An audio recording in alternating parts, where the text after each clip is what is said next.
if you want conclusive proof of the innocence of the 4 July the 7th alleged bombers, then examine the question of what is supposed to be the bomb material that they had, which blew up, and which they're supposed to be carrying in their rucksacks, okay?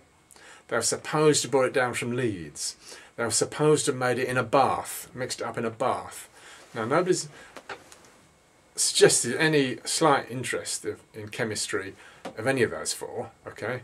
Or they're clued up on anything. And I used to enjoy a chemistry set and trying to make things go bang.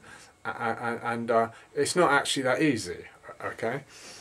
The ever-changing story, you could call it, the government stories, the ever-changing story, July 7th, it began with real forensic experts looking around the remains of the train, the shattered train coaches, and concluding that military-grade explosives was used, okay? So this was the time when you had all 3 blasts exactly synchronous, and there were initial stories of detonators being found, detonators and military-grade explosives, in other words, stuff that is made in NATO laboratories. C4 plastic explosives, quite hard to get stuff, okay? Now, I won't go into details, but basically the government story kept changing, because once they got up the suicide bombers up in Leeds, clearly they couldn't have access to any military-grade explosive, okay? How would they...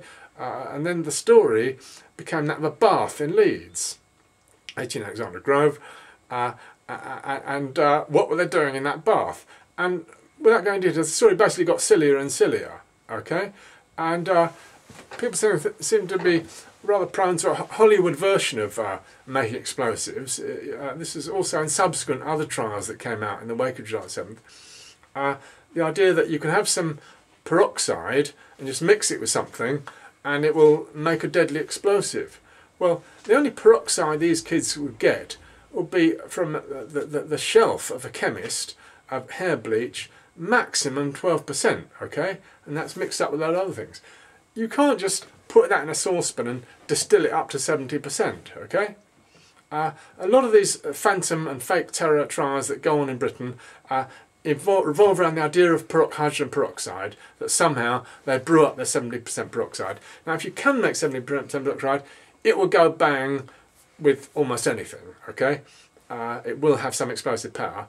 It would not, I doubt if it would rip a train coach apart like a can of sardines, which is what happened on July the 7th, but it will go bang if you make that strong peroxide. But those lads had no conceivable way of making that strong peroxide, okay? No knowledge of chemistry, no fractionating column, no way of purifying it at all, okay? It's totally beyond the bounds of what is credible. I would be happy to argue any place, any time, that conclusive proof of the innocence of those 4 is found in the evidence of what went bang that morning.